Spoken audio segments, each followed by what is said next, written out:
ವಿರುದ್ಧ ಇದೀಗ ಭಾರತ ಸರ್ಕಾರ ಪ್ರತೀಕಾರದ ಪಣ ತೊಟ್ಟಿದೆ. ಪ್ರಧಾನಿ ಮೋದಿ ಭೂತಾನ್ನಲ್ಲಿ ನಿಂತೇನೆ ದೆಹಲಿಯ ಬ್ಲಾಸ್ಟ್ ಹಿಂದಿರುವ ಪ್ರತಿಯೊಬ್ಬರನ್ನ ಕೂಡ ಸುಮ್ಮನೆ ಬಿಡೋ ಮಾತೇ ಇಲ್ಲ ಅನ್ನೋ ಖಡಕ್ ಸೂಚನೆಯನ್ನ ರವಾನಿಸಿದ್ರು. ಮತ್ತೊಂದು ಕಡೆಯಲ್ಲಿ ಮಹಾಯಜ್ಞಕ್ಕೆ ಮುಂದಾಗ್ತಾರಾ ನಮೋ ಅನ್ನೋ ಪ್ರಶ್ನೆ ಇದೀಗ ಮುನ್ನೆಲೆಗೆ ಬಂದಿದೆ. ಇವತ್ತು ಸಂಜೆ ಪ್ರಧಾನಿ ಮೋದಿ ಭಾರತಕ್ಕೆ ವಾಪಸ್ಸಾದ ನಂತರದಲ್ಲಿ ಮಹತ್ವದ ಸಭೆಯನ್ನು ನಡೆಸುವವರಿದ್ದಾರೆ. ಸಿಸಿಎಸ್ ಜೊತೆಯಲ್ಲಿ ಸಭೆಯನ್ನು ನಡೆಸುವವರಿದ್ದಾರೆ. ಭದ್ರತಾ ಸಂಪುಟ ಸಭೆಯಲ್ಲಿ ಹಾಗಾದ್ರೆ ಮುಂದಿನ ಮಹತ್ವದ ನಿರ್ಧಾರ ಹೊರಬೀಳುತ್ತಾ? ಪುಲ್ವಾಮಾ ದಾಳಿ ಬಳಿಕ ಮೊದಲ ಬಾರಿಗೆ ಸಿಸಿಎಸ್ ಸಭೆ ಆಗಿತ್ತು. ಬಾಲಕೋಟ್ ಮೇಲೆ ಸರ್ಜಿಕಲ್ ಸ್ಟ್ರೈಕ್ ಮಾಡಿತ್ತು ಭಾರತ.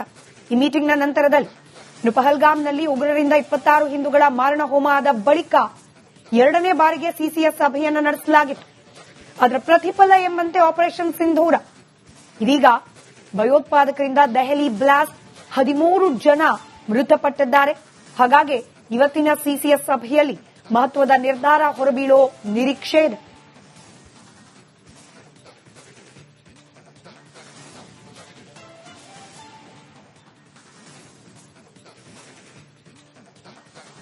ಉಗ್ರರ ವಿರುದ್ಧ ಇದೀಗ ಭಾರತ ಸರ್ಕಾರ ಪ್ರತೀಕಾರದ ಪಣ ತೊಟ್ಟಿದೆ.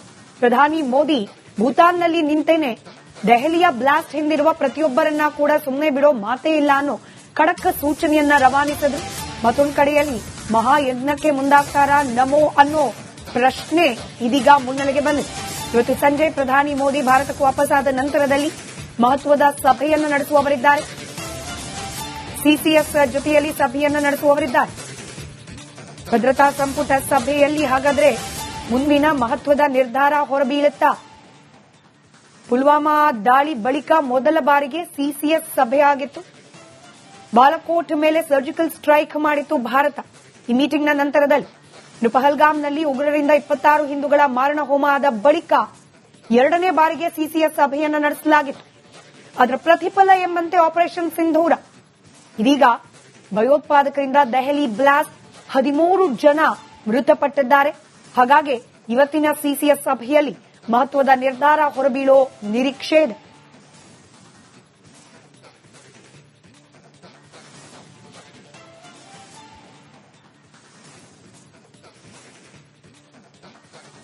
ಉಗ್ರರ ವಿರುದ್ಧ ಇದೀಗ ಭಾರತ ಸರ್ಕಾರ ಪ್ರತೀಕಾರದ ಪಣ ತೊಟ್ಟಿದೆ.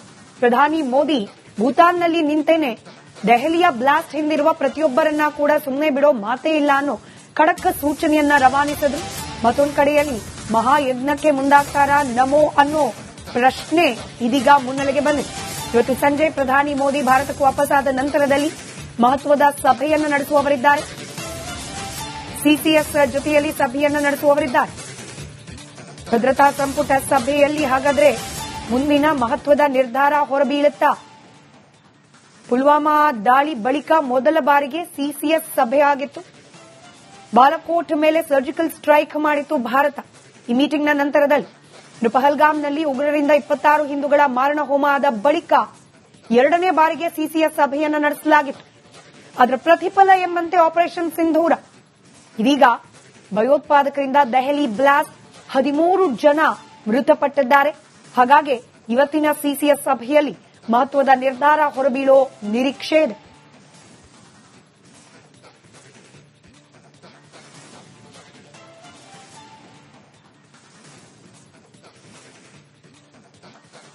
ಉಗ್ರರ ವಿರುದ್ಧ ಇದೀಗ ಭಾರತ ಸರ್ಕಾರ ಪ್ರತೀಕಾರದ ಪಣ ತೊಟ್ಟಿದೆ.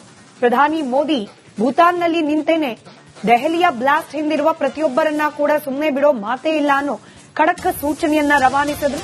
ಮತ್ತೊಂದು ಕಡೆಯಲ್ಲಿ ಮಹಾಯಜ್ಞಕ್ಕೆ ಮುಂದಾಗ್ತಾರಾ ನಮೋ ಅನ್ನೋ ಪ್ರಶ್ನೆ ಇದೀಗ ಮುನ್ನೆಲೆಗೆ ಬಂದಿದೆ. ಇವತ್ತು ಸಂಜೆ ಪ್ರಧಾನಿ ಮೋದಿ ಭಾರತಕ್ಕೆ ವಾಪಸ್ಸಾದ ನಂತರದಲ್ಲಿ ಮಹತ್ವದ ಸಭೆಯನ್ನು ನಡೆಸುವವರಿದ್ದಾರೆ.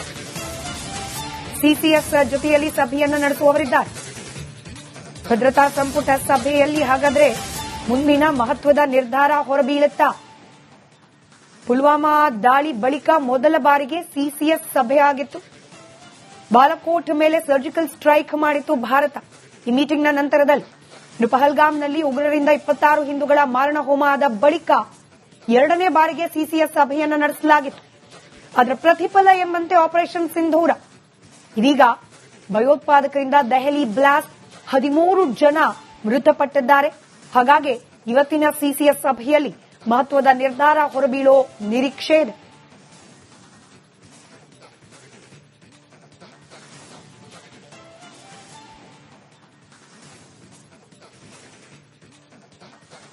ಉಗ್ರರ ವಿರುದ್ಧ ಇದೀಗ ಭಾರತ ಸರ್ಕಾರ ಪ್ರತೀಕಾರದ ಪಣ ತೊಟ್ಟಿದೆ.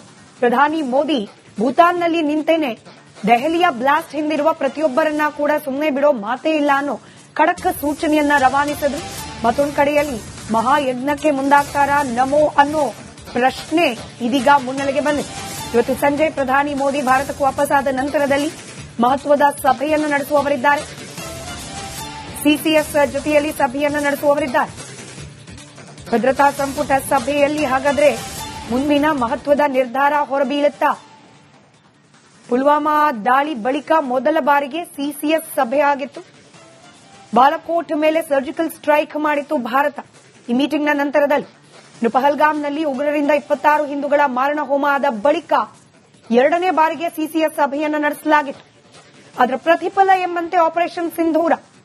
ಇದೀಗ ಭಯೋತ್ಪಾದಕರಿಂದ ದೆಹಲಿ ಬ್ಲಾಸ್ಟ್ 13 ಜನ ಮೃತಪಟ್ಟಿದ್ದಾರೆ. ಹಾಗಾಗಿ ಇವತ್ತಿನ ಸಿಸಿಎಸ್ ಸಭೆಯಲ್ಲಿ ಮಹತ್ವದ ನಿರ್ಧಾರ ಹೊರಬೀಳೋ ನಿರೀಕ್ಷೆ ಇದೆ.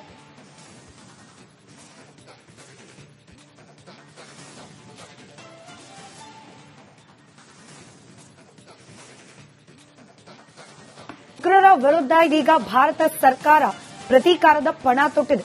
ಪ್ರಧಾನಿ ಮೋದಿ ಭೂತಾನ್ನಲ್ಲಿ ನಿಂತೇನೆ ದೆಹಲಿಯ ಬ್ಲಾಸ್ಟ್ ಹಿಂದಿರುವ ಪ್ರತಿಯೊಬ್ಬರನ್ನ ಕೂಡ ಸುಮ್ಮನೆ ಬಿಡೋ ಮಾತೇ ಇಲ್ಲ ಅನ್ನೋ ಖಡಕ್ ಸೂಚನೆಯನ್ನ ರವಾನಿಸಿದ್ರು.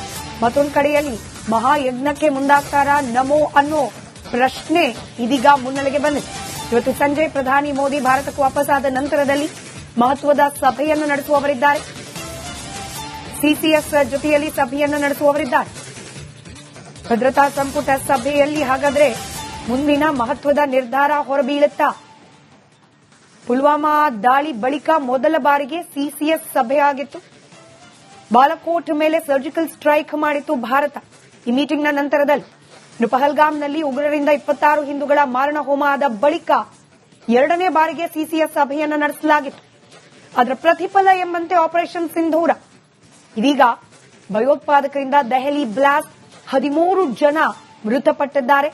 ಹಾಗಾಗಿ ಇವತ್ತಿನ ಸಿಸಿಎಸ್ ಸಭೆಯಲ್ಲಿ ಮಹತ್ವದ ನಿರ್ಧಾರ ಹೊರಬೀಳೋ ನಿರೀಕ್ಷೆ ಇದೆ.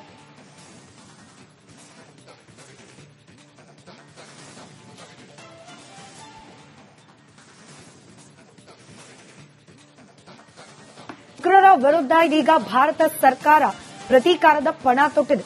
ಪ್ರಧಾನಿ ಮೋದಿ ಭೂತಾನ್ನಲ್ಲಿ ನಿಂತೇನೆ ದೆಹಲಿಯ ಬ್ಲಾಸ್ಟ್ ಹಿಂದಿರುವ ಪ್ರತಿಯೊಬ್ಬರನ್ನ ಕೂಡ ಸುಮ್ಮನೆ ಬಿಡೋ ಮಾತೇ ಇಲ್ಲ ಅನ್ನೋ ಖಡಕ್ ಸೂಚನೆಯನ್ನ ರವಾನಿಸಿದ್ರು.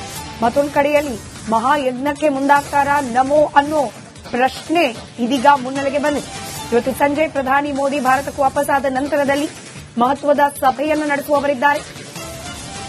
ಸಿಸಿಎಸ್ ಜೊತೆಯಲ್ಲಿ ಸಭೆಯನ್ನು ನಡೆಸುವವರಿದ್ದಾರೆ. ಭದ್ರತಾ ಸಂಪುಟ ಸಭೆಯಲ್ಲಿ ಹಾಗಾದ್ರೆ ಮುಂದಿನ ಮಹತ್ವದ ನಿರ್ಧಾರ ಹೊರಬೀಳುತ್ತಾ? ಪುಲ್ವಾಮಾ ದಾಳಿ ಬಳಿಕ ಮೊದಲ ಬಾರಿಗೆ ಸಿಸಿಎಸ್ ಸಭೆ ಆಗಿತ್ತು. ಬಾಲಕೋಟ್ ಮೇಲೆ ಸರ್ಜಿಕಲ್ ಸ್ಟ್ರೈಕ್ ಮಾಡಿತ್ತು ಭಾರತ. ಈ ಮೀಟಿಂಗ್ನ ನಂತರದಲ್ಲಿ ಪಹಲ್ಗಾಮ್ನಲ್ಲಿ ಉಗ್ರರಿಂದ 26 ಹಿಂದೂಗಳ ಮಾರಣ ಹೋಮ ಆದ ಬಳಿಕ ಎರಡನೇ ಬಾರಿಗೆ ಸಿಸಿಎಸ್ ಸಭೆಯನ್ನು ನಡೆಸಲಾಗಿತ್ತು. ಅದರ ಪ್ರತಿಫಲ ಎಂಬಂತೆ ಆಪರೇಷನ್ ಸಿಂಧೂರ. ಇದೀಗ ಭಯೋತ್ಪಾದಕರಿಂದ ದೆಹಲಿ ಬ್ಲಾಸ್ಟ್ 13 ಜನ ಮೃತಪಟ್ಟಿದ್ದಾರೆ.